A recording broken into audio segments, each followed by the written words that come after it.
Баршаңызға сәлем, менің каналыма қош келдіңіздер. Қазақ тілінде үздік ақын жазушылардың шығармаларын тыңдағыларыңыз келсе, менің каналыма жазылып, жаңа шыққан бейнені жіберіп алмау үшін қоңыраушаны басып қойыңыздар. Және пікірлеріңізді жаза отырыңыздар. Ол мен үшін өте маңызды. Орманда болған жұмбақ оқиға. Өмірде болған оқиға желісімен. Оқыған Маржан Үсенбайқызы. Айжанның төсек тартып жатқанына жарты жыл болды. Айжан 7-ші сыныпты тамамдап, жазғы демалысқа шыққанда анасы оны бір аптаға көрші ауылдағы ағасының үйіне жіберген еді. Сол үйден қайтып келгеннен кейін 3 күн өтпей-ақ төсек тартып жатып қалды. Мәселе физикалық саулығында емес, психологиялық жағдайында. Себебі төсек тартып жатып қалғалы бері ешкіммен сөйлеспейді. Бір нүктеге қарап жата береді. Арасында өздігінен қарқылдап күлетіні бар. Мұндай кезде әкесі үйге сыймай, қызының мұндай мүшкіл халін көруге дәті шыдамай сыртқа шығып кетеді. Анасы болса, жан ұшыра қызына көмектескісі келеді. Бірақ қызы тіпті анасын мүлде көрмегендей, даусын естімегендей кейіп танытады. Айжан ауырып қалғалы бері өзге түгіл туған анасын танымайды. Айжан тіпті өз бетінше дәретханаға шықпайтын болды. Дәрігерлер одан ешқандай кінәрат таппады. Ал психологтар жындыханаға жатқызу керек екенін айтады. Алайда Айжанның ата-анасы бұл ұсыныстан үзілді-кесілді бас тартты. Содан бері анасы Айжанды дәл сәби кезіндегідей бақты. Айман қызына қарап жатып ұзақ ойланды. Бұл белгісіз ауру қайдан шықты? Қызы неліктен осындай халге жетті? Бұл сұрақтар оны көптен мазалап жүрген еді. Бірақ жауабын таба алмады. Осындай қалың ойдың үстінде ұлы Біржанның көрген түсі есіне түседі. Қорқынышты түс. Айжан ауылға туыстарының үйіне кеткенде Біржан таңғы шай үстінде түсінде Айжанды көргенін айтты. Түсінде Айжан пештің жанында бір нүктеге қарап тұр екен. Жанына келген Біржанды байқамады да. Бір уақытта Біржан қарындасымен қалжыңдаспақ болып, «Ва!» деп айқайлап, Айжанды қорқытпақ болады. Сол уақытта Айжан ағасына жалт қарады. Біржанның айтуынша, сол уақыттағы Айжанның көзқарасын сөзбен жеткізу мүмкін емес. Тіпті оған қарындасы Айжан емес, шайтанның өзі қарап тұрғандай көрінді.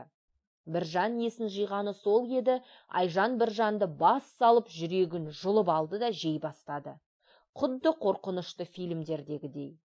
Біржан қаңсыраған денесіне қарап айғайласа да, даусы шықпайды.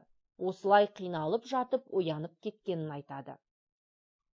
Айман Біржанның осы бір түсін есіне алып, бойын қорқыныш биледі. Қызына тағы бір көз салып, бір күрсініп алды. Айман қызын емдеу үшін бармаған жері, баспаған тауы жоқ. Түрлі тәуіп емшілердің табалдырығын тоздырды. Алайда ешқандай нәтиже болмады. Бір күні көршісінен Көкшетауға мықты емші келгенін естиді. Дәрігерлер мен емшілерден әбден көңілі қалса да, Айман қызын жазу үшін барлық мүмкіндікті пайдалануға әзір еді. Емшінің науқастарды Құранмен емдейтінін де ұнатты. Көп ұзамай Айман күйеуімен ақылдасып, емшіні үйіне шақырды. Емші әбден арып тозған. Халықтың айтуынша, ол емдеген адамдардың ауруының кішкене бөлігін өзіне қабылдап алады екен. Содан болар емшінің жүзі сұрғылт тартқан, өне бойы солып қалғандай. Емші Айжан жатқан бөлмеге қолына Құран алып кіріп кетті. Сүрелерін оқып, бетіне суды бұрқ еткізді. Емші Айжанды ұзақ емдеді. Таң ата келген емші кешкісін бірақ шықты. Әбден шаршаған, үстінің барлығы терден малмандай су. Емші сылқ етіп орындыққа отырды да, есін жиып алғысы келгендей біраз уақыт үнсіз отырды. Біраздан кейін, қыздарыңыздың дерті ауыр екен, ауруды судан тапқан, деді емші. Ғажайып. Айман мен күйеуі емшінің сөздерінен кейін ұзақ ойланды. Неліктен судан, қандай судан деген сауалдар бірінің артынан бірі маза бермеді. Ойға шомып отырғанда Айжанның «Анашым, анашым» деген даусын естіді. Айман мен Рахымжан қызының бөлмесіне жүгіріп барып, оны құшағына қысты. Екеуі де көзіне жас алды. Себебі Айжанның даусын естімегеніне 1 жылдай уақыт болған. Айжан жазылды, мектепке барды. Өзінен 1 сынып төмен оқығандармен бірге оқуына тура келді. Күндер өтіп жатты.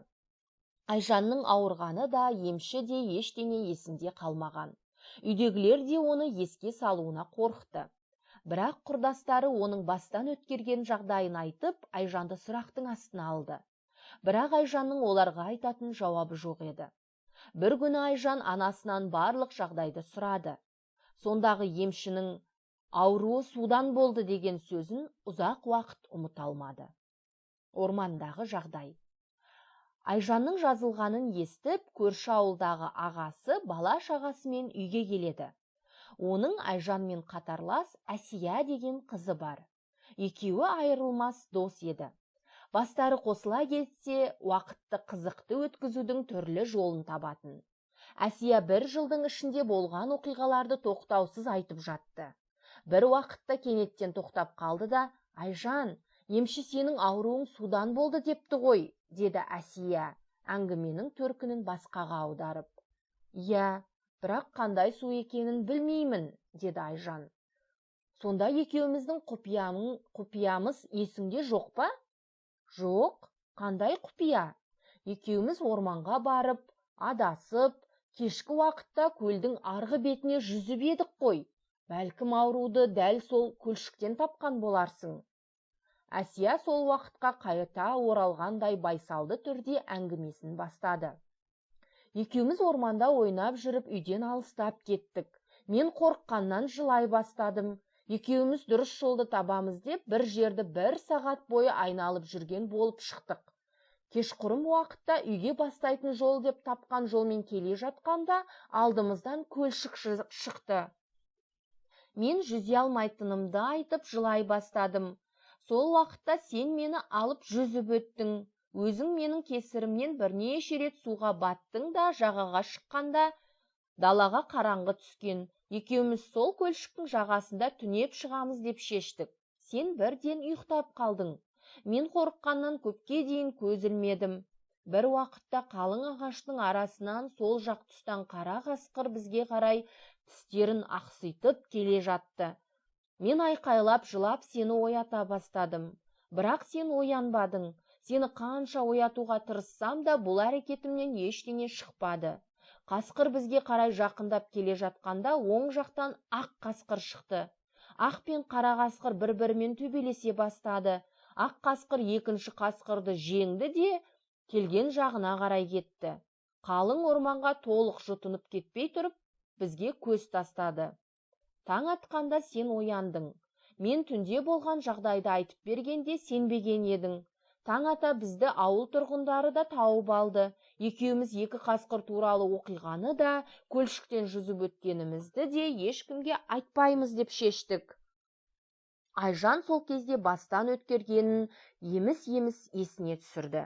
Үлкендердің су перісі болады, түнде әйел адамға суға баруға болмайды деген сөздер есіне түсті. Бәлкім сол түні емші айтпақшы ауруды судан тапқан болар деп топшылады.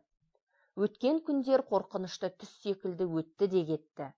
Айжанның отбасына шуақты күндер қайта келді. Бір күні Айжанды емдеген емші қайтыс болды.